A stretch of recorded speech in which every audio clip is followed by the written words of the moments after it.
So my name is Gabriella Solowanchik, and you may see me looking off to the side. I have two monitors going right now. I have my main laptop that has presentation on it, and then the group chat to the side. So if you have any questions throughout the presentation, please let us know. Feel free to just type away, ask any questions, raise your hand, and then we'll just be able to answer them. You can either message us privately or you can do it in front of everybody, message in front of everybody. It's up to you what you want. And so we will be pausing periodically through the presentation to answer those. And really, this is more of an interactive than me just talking at you the entire time. So feel free to jump in whenever you have a question, okay? And then my lovely panelist with me is...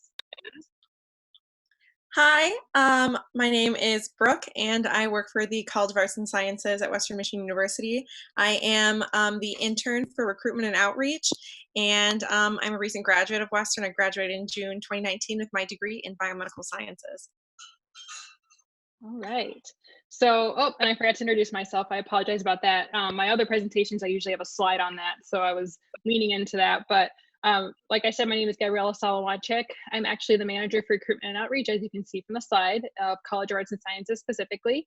So I work with the college in our 25 different departments, and we'll go into a little bit more about that. But I actually graduated from Western. I'm almost a twice alum. I graduate this Saturday with my master's in higher education student affairs. I'm super excited about it. And so long time coming. And a little bit more about my background is I studied early childhood education at Western, and I taught for a few years, and I found they were too young. So then I worked at WMed, which is the medical school affiliated with us, and I worked in the admissions and student life department, also with curriculum. Found they were too old, and now I'm in the just right zone of working with undergraduates at Western, and it feels really good to be back home. So without further ado, your college. So today our focus is going to be on social sciences and humanities. What that means is we're looking at communication studies and comparative religion, philosophy. We're not really looking at STEM. We'll briefly touch on like a pathway you can choose if you are interested in pre-health, because there is no A+B= medical school. So we will touch on that briefly, but for the most part, we are going to focus on like history, and we even have a medieval studies minor if that's something that you want to look into. So even though we are one of the largest colleges with 4,500 students and 11-to-1 student to faculty ratio, that's pretty good considering that the ratio for Western overall is 17-to-1.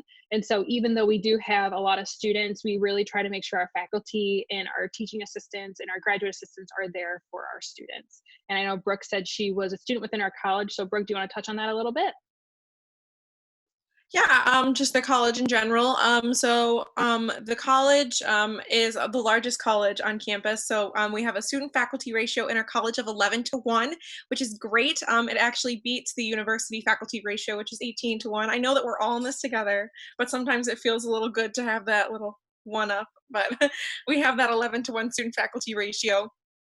And there's about 4,500 students enrolled in the College of Arts and Sciences. And there's 100 plus majors and minors to choose from in our college. So I think it's really awesome that we're quite diverse as well. And I really enjoy the College of Arts and Sciences because there are so many different people. Also, some of my experiences within the College of Arts and Sciences. I have had a lot of really great experiences. We'll touch on a little bit later some great registered student organizations you can join within the College of Arts and Sciences. I know Gabrielle and I are really passionate about those RSOs, registered student organizations. Yeah. I know we love them. And also, I really found a great community within CAS, College of Arts and Sciences. That's what we like to call it. And I've made some amazing friends. Some I actually am living with currently right now. They're my roommates. And I've had a lot of opportunities to further my career as well from the College of Arts and Sciences. So your buildings, I thought I'd give you a little piece of what you can expect should you decide to come to Western in the buildings that you'll be using. So if you were a business major, you'd have one building. Same thing if you were in education, you would pretty much have one building. You do need to use most of them on campus for your general education requirements. Because our college is so large, we have many buildings for you to use. For the most part though, you're gonna be hanging out in Brown Hall. if you are doing communication studies in Spanish, world languages, English, for general education requirements, again, you'll be using all of these buildings, but really you can call this one home, and that's in the bottom corner of your screen. Dunbar, which is right in the middle, we're actually going to renovate that one, and it's going to be completely gutted here in the next year, and then they're going to renovate it, and it should be ready for you once you get higher up in your classes. And Dunbar is really where a lot of political science, English, history, and economics classes will be held. But in addition to that, we also have in the bottom floor of the studio a television studio. So it's set up, it's really cool. I've seen it before. They have like boards and the little screens that you have to sit behind and, you know, enter in all the information to make sure the people that are out in the studio know what they're doing. And so they have cameras. Can you tell that I didn't study this? But they have cameras out there. And so it's really cool. It looks like something you'd see like at ABC Studios. And so it's a really cool feature that we have in Dunbar. And although when we were renovating the building, it'll be offline, we do have a green screen room with a 360 green screen that students will use to create like a tour around campus, the weather, coffee talk, like that kind of stuff. But then we also have an audio lab. We have editing software. And so we have a lot of different ways for you to create those projects for classes and really just get engaged, even though Dunbar will be offline for some of your time when you're at Western. And I did mention Sangren a little bit earlier when I said the College of Education Human Development. So this technically is their building. However, we do have one department in there. We have the sociology department in there. So if you are studying sociology or criminal justice studies, you will be located mainly in Sangren Hall or in this building. They are located on the 3rd floor, in case you are taking notes and you want to know that. Susan Standish would be your advisor for that. And that is the building that you'll be spending most of your time in. Sproul Tower, even though there aren't any classes in there, what's really cool, we'll show you a picture later in our slideshows, but if you go up to the 10th floor, you can see all of campus. You can go all the way around, it's 360, you can go all the way around and you can see even downtown area, their apartments, and so you can see pretty much a lot of Kalamazoo. I don't want to say all of it because you can't see all of it, but you can see most of Kalamazoo and Western from up there. And there's also quiet studies time areas for you to sit and study. And so it's a really nice area, and it's really cool when it's snowing outside. If you go up there, it looks like someone shook up a snow globe. So it's really cool to go to the top 10th floor. But inside there, we do have departments. So if you need to meet with Beth Kramer for communication studies, or if you need to meet with the Spanish department or world languages or English to talk about classes, that is where you'll want to go. And then the Humanities Center is located in Noss Hall. Technically it said Knaus, but everybody will hear it, you'll hear it be called Noss. And we have things like ethics lectures and freedom series lectures, and we'll just talk about ethical issues, political issues, things like that. We'll have speakers come in, some of the faculty will share insights, and so it's kind of a time you can fit about 40 to 60 people in there depending, and so it's just a time for everybody to get together and discuss those topics. Brooke, how are those buildings been? I was gonna say, you go. Some of them right here. I want to touch one more time on Dunbar Hall. So they had these really cool things to get student as well as community input on what was going to be in Dunbar. So there's going to be definitely really great study spaces, and it's going to be more integrated. So it's a lot of community like learning. So bigger classrooms, but that doesn't mean that the focus is not going to be on you. There's going to be interactive tables, so students will have an opportunity to collaborate with their other friends and the people in the classroom to have a really great learning experience. We can see in the bottom left-hand corner in Brown Hall, that's another really great study space. And like Gabriella said, you really can't beat that view on the top of Sproul Tower. Yeah. And so with the Dunbar Hall pictures, what I forgot to mention, that glass that you see, that's all new renderings of what the building is going to look like. It is not currently looking like that. And so there's going to be a lot more that they're going to add in there and really try to open it up and make it more of an open space. They're also going to add in nice tones, like earthy tones in there, and just try to make it a lot more welcoming. So I'm really excited to get this building. I don't know if you can tell from the way I'm talking about it, but we're really excited to get this building going here. So some of the places that our graduates have gone are like Stryker and Pfizer, to name a couple big wigs in the area. But we've also had students that have continued their education, like they will go to Cooley Law or they'll go to WMed, which is Western Michigan University Homer Stricker MD School of Medicine. That is why I say WMed, because it's super long. So you'll see students that will continue their education and go into professional school afterward, but sometimes students will decide to go on to get a career and start their career in entry-level positions. And some of these places on here, all of these places on here are from graduates when they send out a survey after you graduate and they ask you where you have gone, where you're working. And so all these places are the places our graduates are now. Yeah, it's pretty exciting. And we're going to talk a little bit more about Fort St. Joseph archaeology. That's a word. Okay, so we are a research institution. What that means is that every single department on campus conducts research, and in order to get tenure, you have to conduct research. So faculty conduct research, and in doing so, they have a lot of, in addition to teaching and research and everything else, they have a lot going on. So they usually like to bring in undergraduate students into their research. So if you look at other larger schools, they may offer that research to graduate students, but we at Western offer it to our undergraduate students. So you can have experiences inside and outside the classroom. I know sometimes when people think of research, they think of like a pipette under a hood in a lab with fluorescent lighting, and that's not always the case. So that picture that's right there with the outside, that's actually Fort St. Joseph. That is the archaeological site that I was talking about. It's a project that's out in Niles, Michigan, and we are affiliated with it. Dr. Nassani in the anthropology, intercultural and anthropological studies department. He is the one that oversees that. And what they do is they have students come out. It's a 6-credit course that you can take over the summer. You stay on site, and they have real artifacts that you are digging up, and they have everything sectioned off, blocked off, everything that you could think of when you see those movies where they're dusting off things. That's what they do there. They have to carefully and meticulously go through and dig and try to find items. And so they find things like muskets, because it's dated back to the 1700s. So they'll find like musket balls, glass. They found a foundation of a house that they're building up. And it's right on the river too. So it's a really pretty view. So it's really cool to be able to get that experience, especially because students from all over Michigan and actually across the nation will come to this site because there's so many artifacts there. And so it's a really big deal. And it's awesome that we're able to have that, because once you dig up all those items, you have to research them, you have to catalog them.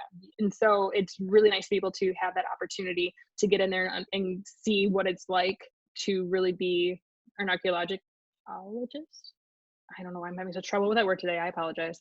But then also, this is good for students that are interested in like history, other areas within the humanities and social sciences. And I always like to bring up publication, because I actually had a student that is at WMed right now. She's about to graduate, and so happy for her. But she conducted research when she was at Western. And then when she was applying for residency programs, she was able to put that on her resume and her CV, and she got published from it. So it's awesome to be able to not only say that you already did research, but then you also got published from it. Okay, so one of the questions that we got is, can you talk about the history major and what jobs you could do with that?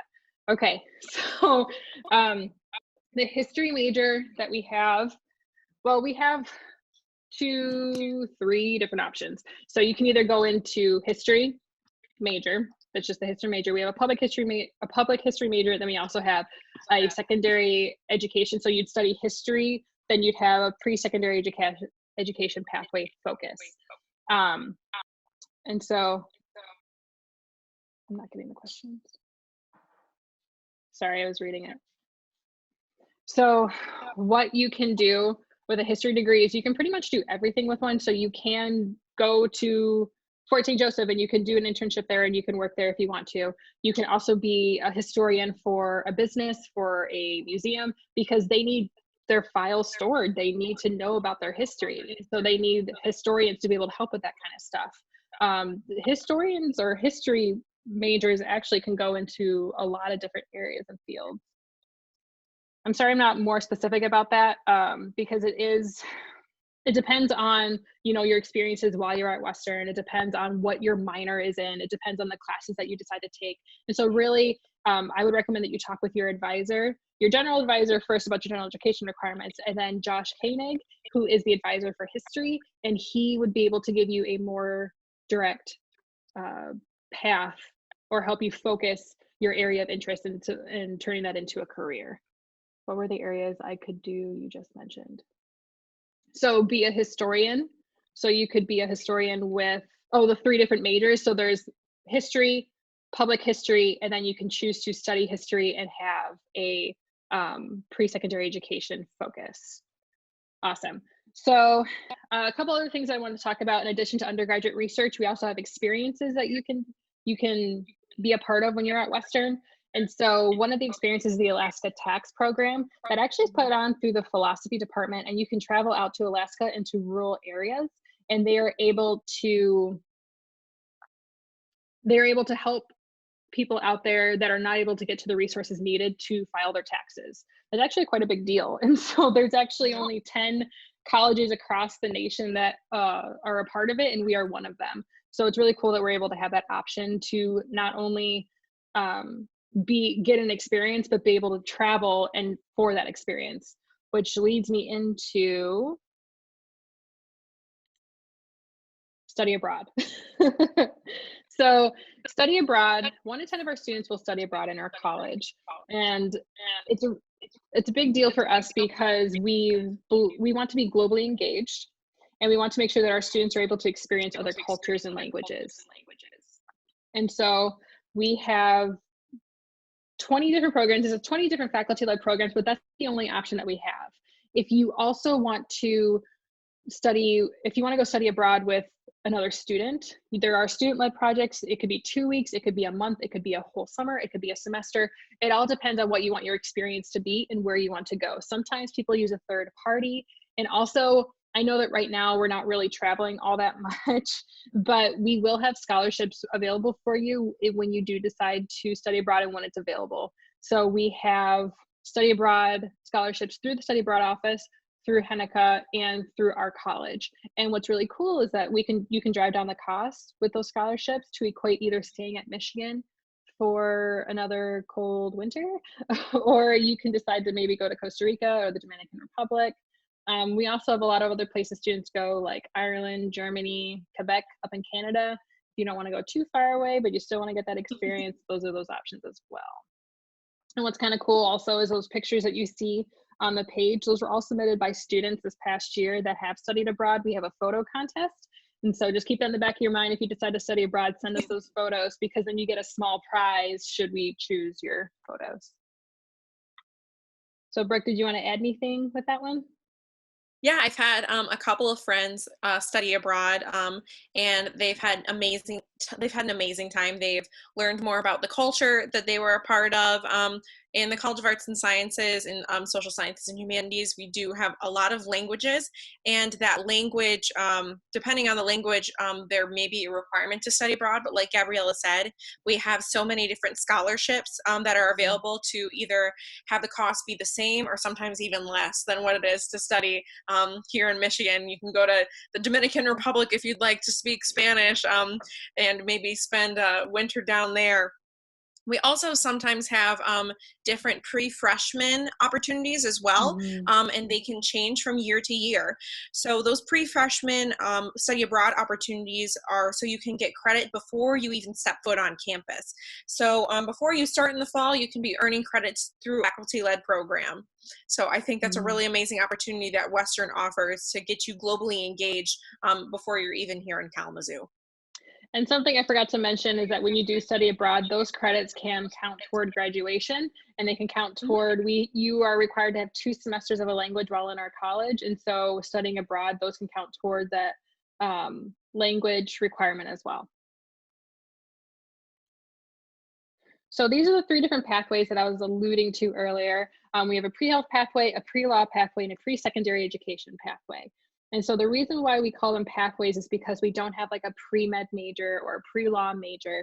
We have pathways, so then what you would do is you choose the major that you're interested in, and then you'd have a pathway, a focus to be able to guide your classes and to be able to get you from point A to point B. So I'll briefly go over the pre-health pathway. So there is, like I said earlier, there's no A plus B equals medical school. So if you are thinking that maybe you want to go into pre-med later, and you have a political science major, as long as you take some science courses that are required by some of the medical schools and you pass the MCAT and you get the percentage or the percentile that most medical schools are looking for, you can apply. It is a holistic process. So they look at not only your metrics, but also your attributes and your experiences. So what kind of a leader were you? How did you get involved on campus? Why would you be a good fit in this field? And so those are some of the registered student organizations or clubs that you can join. RSOs, we'll call them RSOs because the other one's a mouthful. So these are the RSOs that you can join, and we have 450, but we have about 40 in our college, and these are a couple of the ones in our college. So our second pathway is the pre-law pathway, and something that I forgot to mention previously that I'm going to mention now for the pre-health is pre-law and pre-health both have seminar courses that you can take in your first semester that you're at Western to not only get acclimated to Western, but then to also get to know the pathway that you are interested in. So we'll have, for instance, with the pre-law seminar course, I actually taught that last semester, and we would have lawyers come in, judges. We would also have current law students talk about the LSATs. We'd help with LSAT prep. And then we'd also have we had this big project where we had a debate. We assigned students a side, they didn't get to choose it, and they had to defend it whether they liked that side or not. And so it was really interesting to see them all come together and debate that, but then also the research that came out of it, the writing, and it was just a really good class overall, in my opinion, in my humble opinion. It was a really good class. We have a pre-law society if you are interested in joining that, and then also the wrongful conviction program. And something that I want to point out as well is you don't have to major in political science or criminal justice studies or sociology in order to be a pre-law major. You can be a pre-law major, or not major, I'm sorry, pathway. You can be on the pre-law pathway with any major you choose at Western. Lawyers are needed in every area within society. So, you can study education and still have a pre-law pathway. And you'll still have access to our advisors. So should you choose later that you actually want to go into marketing with a pre-law focus, that's fine. You can still have access to our pre-law pathway advisors. So I'm going to go on to this next one, the pre-secondary education pathway. And I see a couple questions in here, and I will get to those in a second. So the pre-secondary education pathway, these are all the different options that you have within the social sciences and humanities. There are other ones for STEM, but again, since this presentation is focused on social sciences and humanities, I'm going to focus on those in here. So you can major in English and have a minor in history if you'd like to. And the reason why we're talking about this and not in education is because it actually used to be housed in the College of Education and Human Development, and recently secondary education became more content focused to be able to give students when they become teachers more of that background knowledge, and to be able to help with the MTTC test and just to be knowledgeable in the content. And so you will have those courses, the ES 2000, ED 3200, and the ED 4200, and from those courses, that's how you get your contact hours. So that is how you work with students in the area in secondary education. And secondary education is 6th grade through 12th grade. So that is they're not super young, it's middle school and high school. And if you are interested in that, you'd study, like I said, something like English, and then you'd have a pre-secondary education pathway, and you'd have access to that advisor who is Mackenzie, and she'd be able to help you with that.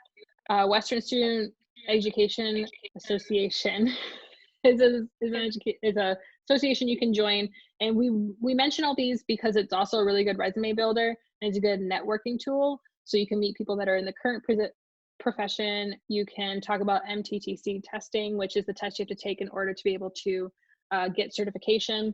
And then after you go through our program, you're not certified to teach, even though you took the MTTC. You need to go through a 1-year master's course. I think of it like a boot camp almost. And you start at the beginning of the year with the teacher, you go all the way through the year, you learn lessons, how to set up a classroom, management styles, that kind of stuff.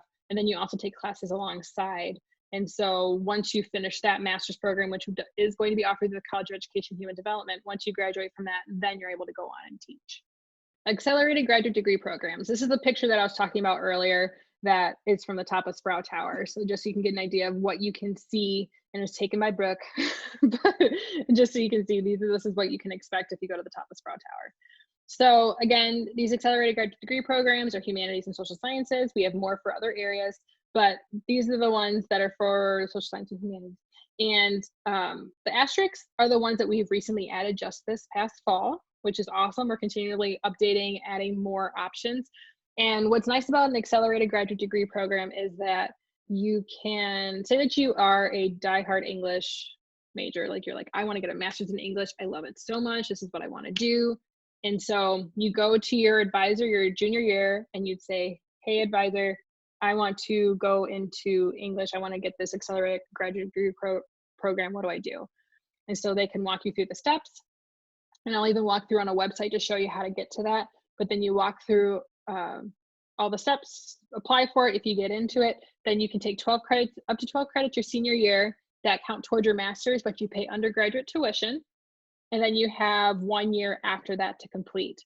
So instead of taking 6 years, it takes 5. And then you get to pay for some of your credits with undergraduate tuition rate. And what's also nice is if you decide to go on to graduate school, you can have a TA, which is a teaching assistant, or a graduate assistantship. And then what they'll do is they'll pay for your schooling, and then they'll also give you a stipend. So you also have that option as well. I see one, it says, would sign language fall under communications? It's under Q&A. So sign language actually would fall under the College of Health and Human Services. My roommate actually has a minor in sign language, and she took her sign final today. It was really cool to see. So in the College of Health and Human Services, you're actually probably going to be taught by a, when you get into the higher levels, like a deaf professor. So that wouldn't fall under communications within the College of Arts and Sciences, but it is definitely a way to communicate. And there's a lot of amazing courses here. You can minor in sign language, in ASL. And like I said, before all this occurred, she was supposed to go out to dinner for her final. Her professor was going to pay for it and everything, and they had to sign everything in order to like get their meal, in order to order, in order to get whatever drinks they wanted, to talk to each other they had to sign. So it's a really cool kind of experiential process for in the College of Health and Human Services. Does forensic science fall under criminal justice? Forensic science, it has a few different areas in it. I know sometimes when you watch the TV shows, like you'll see how people have those different areas. So it depends. Like, do you want the more sciencey side of things, or do you want to be more on the, I guess, the criminal justice side, or like the police side of things? It would all depend on what you'd want to do with that. I had a couple friends who were interested in forensic science, but Gabrielle is completely right. It really depends on what side you want to do it. My friends were studying biology and biomedical sciences with me, but I also have known some people, I also have known of some people who have studied forensic science under criminal justice, and maybe they had like a criminal justice major and then like a biology minor, or other way around. Okay, so I wanted to bring up the new major and minor options that we have within the college. So like I said, we're constantly adding new things, like I said on my previous slide, and that's why I thought these were worth mentioning. So we have a brand new major that just got approved literally yesterday. It is called Public and Nonprofit Administration. And so I was told, and you can see on the screen there, this major, and it can also be a minor depending on if you don't want to get a major in it, you can have a minor. I know some people will stock up minors. I knew somebody that had 3 minors. I don't know if I recommend that, but you can have multiple minors if you want to. And this is for people that are interested in government or nonprofit. So technically speaking, nonprofit is, Western is a nonprofit organization. So this major, if you wanted to work at an institution, if you wanted to work, like it says in the government, nonprofit, anything like that, like that's the major for you. And you can also have like a communication studies minor. You can have a language for a minor. So really this major allows you to do pretty much anything that you'd want within that realm. The Latinx and Latin American studies, that is for students that are interested in learning more about those communities, and it offers, like it says, a diverse approach to studying cultures, literatures, and arts of the Americas. This is brand new. It used to be named something else, but they switched the title of it. And then we have another new minor, which is the user experience / human computer interaction. So This we is don't so have, cool. it is Love really this. cool. So that little robot you see on there, we have quite a few robots actually through the School of Communication. You might have seen one on one of the previous slides. That was Pepper. And they can program the robots to have a conversation with you. And they didn't have anything up on their website about that. And I have not been given a whole bunch of information about it yet. They said it's going to be coming soon. However, I was able to share this course with you. This is a course that you can take about AI and interaction. And the person that teaches it is actually the one that created the minor within our college. All right. So is the public and nonprofit administration also offered as a minor or only a major? If you see right there, we're deciding whether or not to do, you can do a major or a minor in public and nonprofit administration. I feel like it's a really, really good one to have. I'm very excited about this major / minor, this area of study that it's being brought to Western. So we're going to talk about how can we support you with all of these things going on, with all these classes, everything. How do you get that support? Well, we have these 3 different options for you. These are all free. So please take advantage of them. We have the Bronco Study Zone, which is basically a peer-to-peer tutoring session. And what you do is you just drop in. They have very crazy long hours, like 8 a.m. to 10 p.m. or something like that. Mm-hmm. They're not open on Saturdays, but they are on Sundays, and they'll actually go down to the valleys where 75% of the freshmen usually stay. And they put up shop on a Sunday, and you can go down there if you don't even feel like leaving your residence hall. So it's a really nice option. But the course offerings change each semester. It changes based on the students that are working that semester and what classes they are able to offer help in. All the students that are offering this help have aced these classes, and now they're being paid and brought back to teach. And so keep that in mind. If you ace any of your classes over your first year or even your second year, any classes that you do really well in, Katie easily will reach out to you and say, hey, like, I see you did really well. Would you like to come work for me and tutor in this class? And so, or you can even seek her out, either one, but she usually does email students that she sees it does a really good job. And so you can get tutored in Latin, Greek, physics, chem, pretty much everything that we have within the College of Arts and Sciences. So a lot of, I'm not going to name them all because there's a lot. Yeah, there's even the really, really specific courses. I had a course that was, it was like a gender course. It was Women of European History, and that's a very, very specific sounding course. And for my final paper, I was able to go to the Bronco Study Zone and find help on there. They corrected everything, and I think the Bronco Study Zone is the reason I got an A on that paper, because let me tell you, that was 10 pages of a lot of stuff that I usually don't study. I studied biomed, so I really appreciate the Bronco Study Zone being there at 9 a.m. on a Monday morning to read my paper through. And what's really nice also about, speaking of services like that, we also have the Writing Center. And so at the Writing Center, it's really cool because you can go in there. Again, it's a free service, and they will help you with an outline, ideas, how to brainstorm. They'll help you with grammatical errors if you need help figuring out the best way to structure your paper. And so they really help you, what's APA versus MLA versus Chicago. So they'll be able to go through and help you with all those different styles of writing. And it's really nice to be able to have that option. Again, it's free. So take advantage of that, please. Learning assistant. So I'm gonna let Brooke talk about this one because she actually was one. Yeah, so I was a learning assistant for combined biochemistry as well as organic chemistry course. And it was a really, really fun time. And so what a learning assistant is, it is someone who has taken that course before or taken courses very, very, very, very similar. I had taken an organic chemistry and a biochemistry course, and they're brought back to kind of get back in the trenches with the students and discover and learn a little bit more with them. But also their main goal is to help you. So they're there to help the students. We held 3 study sessions per week, and so they would go anywhere from like an exam review. Maybe the professor saw that on your homework you didn't really understand what a question was offering or a certain concept. She might ask like, hey, do you think that you could go ahead and review that with your students. I came up with a lot of worksheets, and sometimes we would have just a general homework help section. So the night before the homework was due, we would just go through and do it together, and all my students got A's on that, so that was great.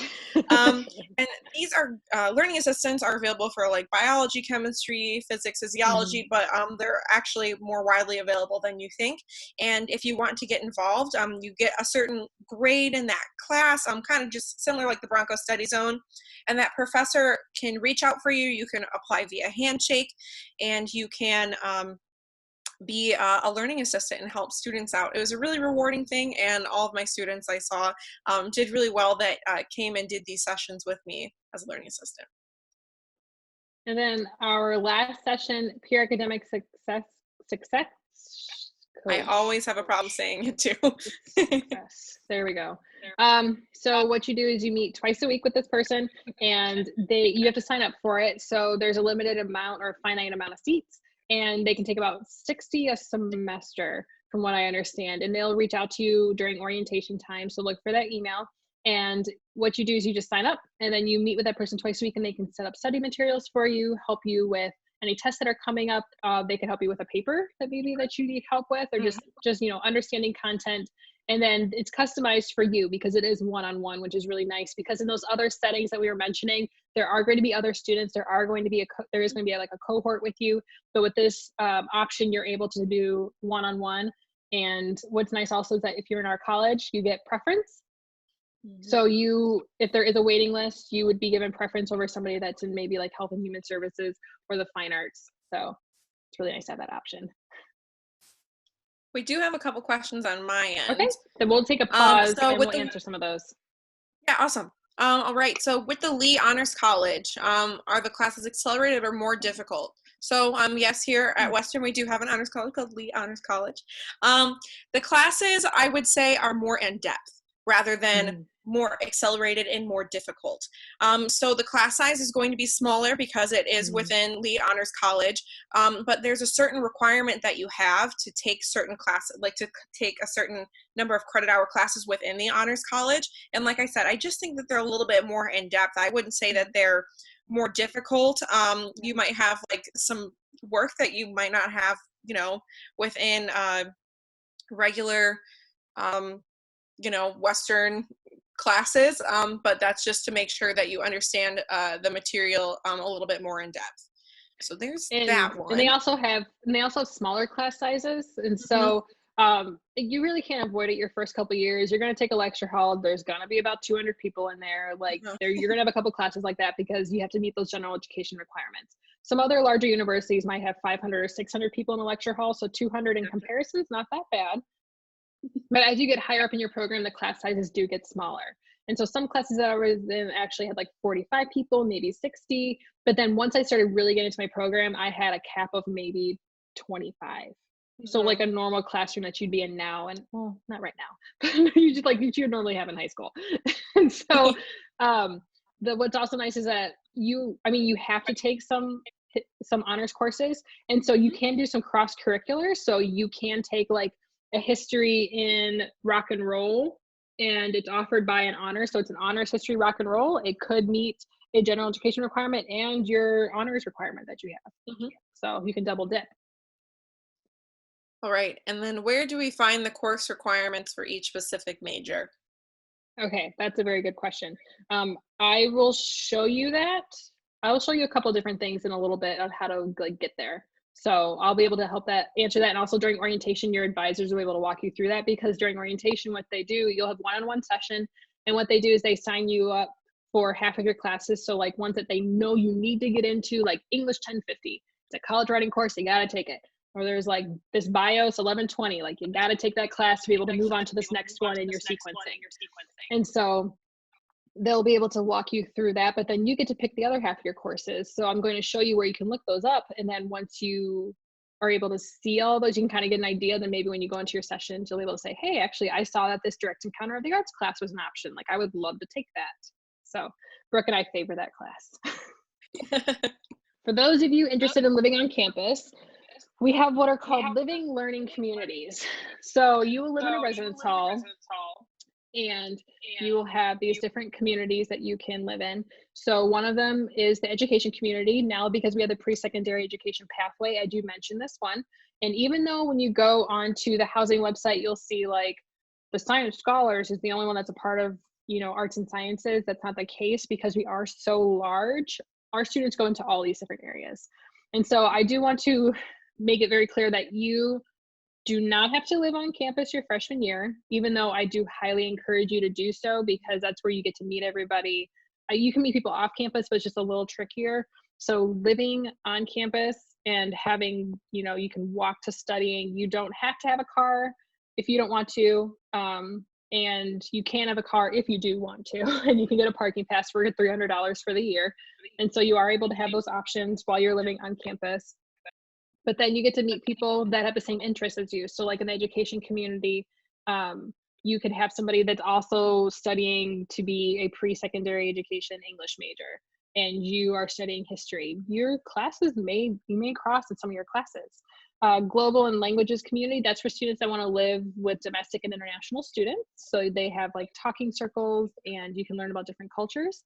And then the honors community, I thought this was worth a mention because if you are interested in the Lee Honors College, if you're a part of the Lee Honors College, you can live in the honors community. You get longer study hours, longer quiet hours while you're there, and you'll go to a lot of the same things together. And it also depends if you want to live in a suite style versus a community style. A suite style is you and a roommate plus 2 suite mates or 1 depending, and you clean the bathroom, you bring all the supplies, and then it's a co-ed floor. Or you can live in the community style, which is not co-ed on the floor because you have 1 bathroom that everybody shares, and actually it's clean for you twice a day, and there's supplies that are offered, like they supply the toilet paper and all that kind of stuff. So that's for that. Oh, there was one more thing. Sorry. I was trying to think of one more thing. You can live in any of these communities. If you are a comparative religion major and you want to live with business majors, you can. If you want to live with aviation majors, you can, as long as that hall is not designated for transfer students or upperclassmen, second year students. You can live anywhere that you want. So, and then Brooke, where did you live again? We have a question over here. I lived in Western Heights. That's where I lived. And then my sister lived in the Valleys, but honestly, she said that she so preferred the Valleys over what she saw at Western Heights. The Valleys are a group of residence halls, and 75% of our freshman population live in the Valleys, and they are so cool because people will leave their door open. As Gabriella said, sometimes people can come up to the Valleys, like the Bronco study zone, and they can do that. So you can, go out in your sweats and your PJs, carrying your Cheetos or whatever, and get help at the Bronco study zone right there. I always like to say Cheetos. I don't know why when I do that example, but also in these living learning communities, you can go on field trips as well. So just like an example, like if maybe there's global languages and community, maybe they're interested in going to like a mosque or something. Maybe there's a lot of people who are interested in comparative religion in that global and languages community. Those have been scheduled, and those have been carried through, so where they've all gone somewhere. I know for the sciences, science scholars, they went to like an alligator farm. I guess we have those in Michigan. They went there and there wasn't really, they got to see the alligators, but then as they were leaving, someone arrived with a new one and they're like, do you want to see it? And they're like, for them to check it out. So it was really cool to see that explanation, because when I heard that the first time I was like, huh? No, yeah. So I have a question on my end. Okay. If you are part of the honors college, is it not required to live in the honors housing? So you don't have to live in the honors housing. No. If you are in the honors college. You can decide really to live wherever you'd like. There are specific advisors. There are specific like RAs or resident advisors that are specific for the honors college. I have a couple friends that have done that. So it's not completely different than living in, let's say, like Western Heights, where there's not a kind of like a learning learning, living community, living, learning community.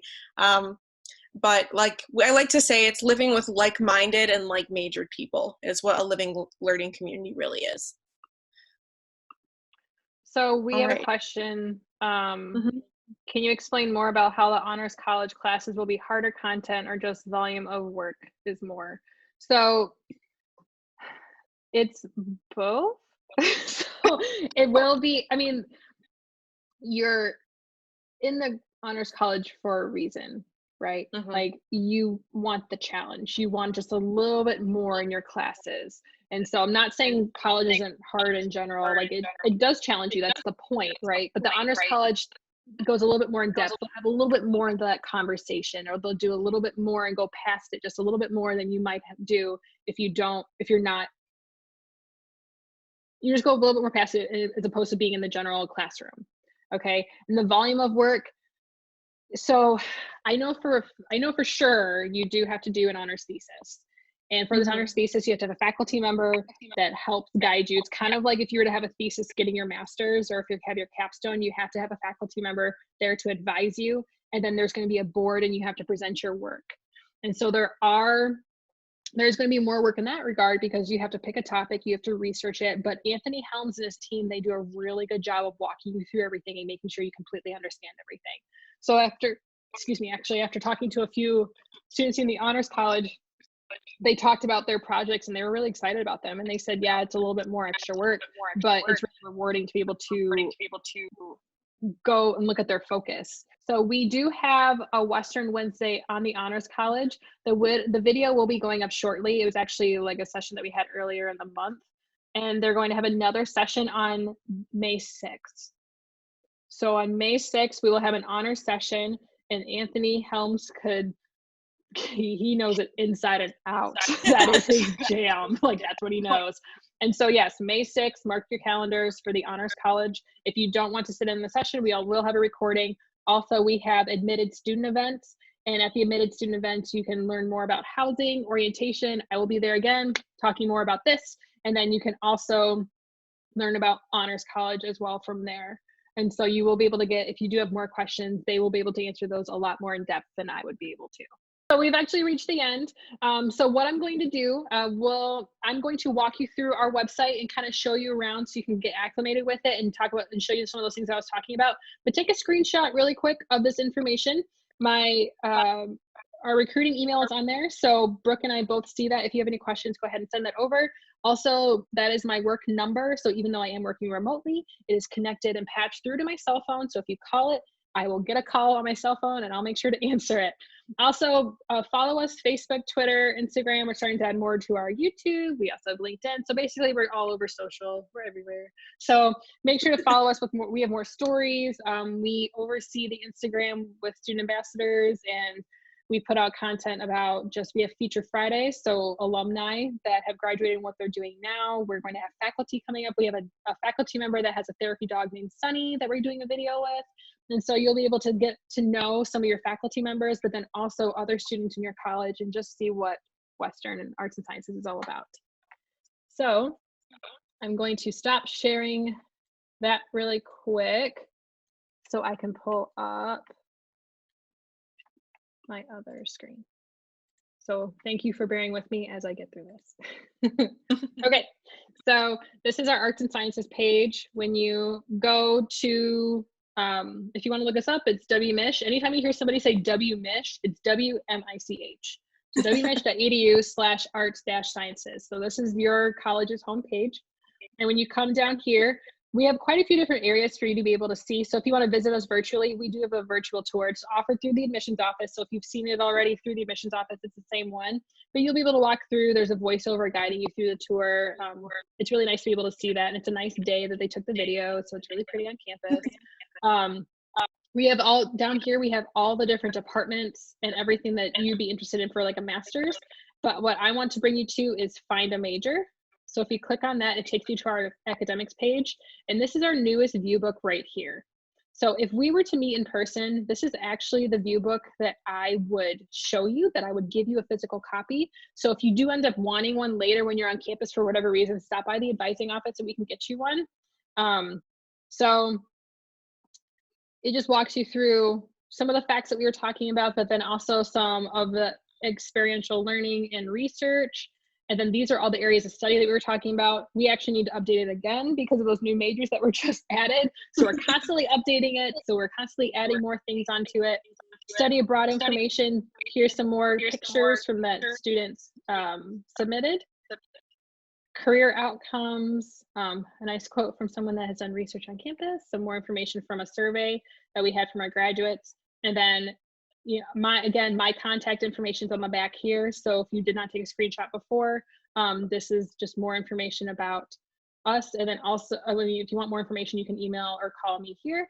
And then the advising, if you want to go to the advising site and make an advising appointment, or if you want to talk to an advisor, you can go here or you can call. Their number is patched through to their Kayla, who's the administrative assistant for that office, and she'll be able to direct you where you need to go and be able to answer your questions. So there's that one.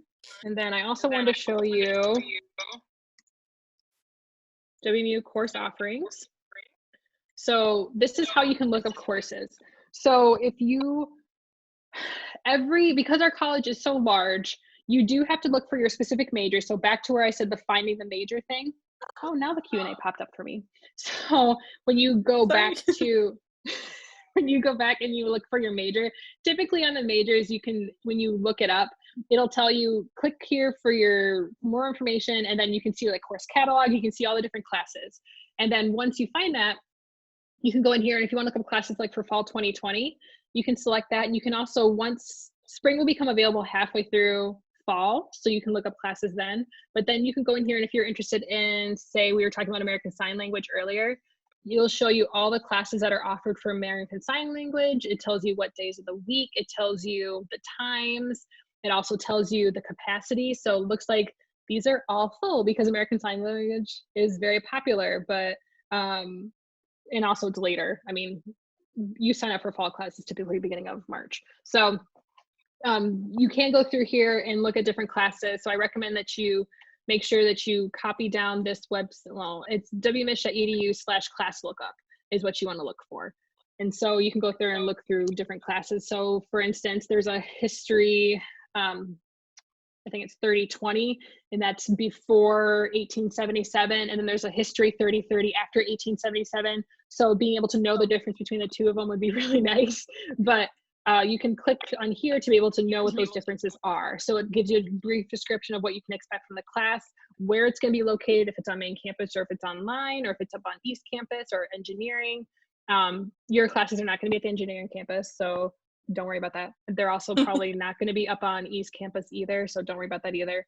All of your classes, because you're in our college, are going to be on main campus. So you rest assured you'll be on main campus. So I will show you where the old Western Wednesday videos are at, because we had that question. So this is the website here, Western Wednesday presentations. This is the presentation that's going on now. So the video is not up yet. Our lovely behind the scenes people will make sure it's all ready to go for you later next week. But here are all the archive presentations. So College of Education and Human Development is here, Health and Human Services. So it has also everything dated back to even fall. So if you want to see Brooke talk again, here's that video. But there's a lot of different videos for you to check out, next steps, everything like that. The Honors College is the one we were talking about from last fall, but then there's also that one that just happened. Boop. Oh, see, labs, it'll come to you soon. And so that's going to be coming up here soon. So just, it's wmich.edu/admissions/Western Wednesday. Also, one last plug, if you don't know about it already, we have a new virtual experience website, wmich.edu/admissions/virtual, or you can do what I just did and Google it, whatever is easiest. But these are all the different things that we have in here. You connect with an admissions counselor if you want. You can email them. We have a live chat. It's not up right now, but from 9 to 4, we have a live chat during the day. So if you want to have a live conversation, you can. We also have this virtual info session. So I have a daily presentation every day at 11 a.m. So if you have any questions, if you want to talk a little bit more with me, that's completely fine. If you also want to set up an appointment with me to talk a little bit more, you can do that as well. That's up to you. virtual admitted student events. So if you're an admitted student and you want to learn more about housing, orientation, the Honors College, I talked about this earlier, but this was great. We had great reviews about this last week. We just had one on Friday. Our next one's May 1st. The Western Wednesdays, you know about, tutorials, your checklist, and then here is that virtual tour, and then Chelsea and Cal, who are admissions counselors, give their welcome presentation so you can learn more about being a future Bronco. So I recommend you also look at this site as well. I started talking faster there toward the end because we only have 1 minute left. And so I want to see if there's any other questions that you have at this time that we did not answer and that you'd like to know more about. And I keep looking to the side just to remind you. That's where I'm looking for the remote at. And I'll end on this note so you can have my information here. So if you do have any questions or anything that come up, please feel free to take that screenshot as well and reach out to us. Otherwise, that is the end of the session. So it was very nice meeting you. It was very nice chatting with you. Thank you for all the questions. Sorry, we just had one last question. Where can I find info on meals, costs, etc.? So information for meal plans and everything else can be found on the housing website. So if you go to WMU Housing, they'll have information on there if you want a, they have different plans, and they also have a commuter plan. So if you're not living on campus, you can have that commuter plan option and put money onto your Bronco card. So, okay. Well, that is time, everybody. I want to say thank you so much for coming out. I really appreciate all the questions. They were great. You were great. And so if you do have anything, again, coming up later, feel free to reach out to us. Even if you just want to chat about Kalamazoo. I love talking about Kalamazoo and Western. Oh, yeah. So, I have some yeah. good Either one of recommendations for you guys. Don't you worry. Gosh. If you don't follow some of that stuff on Facebook, there's a Kalamazoo menu. So if you want to learn more about food, it's on there. So, yeah. And that was it. So we'll hang out Thanks, here guys. for just college. Good. See you later, Brooke. Bye. Bye.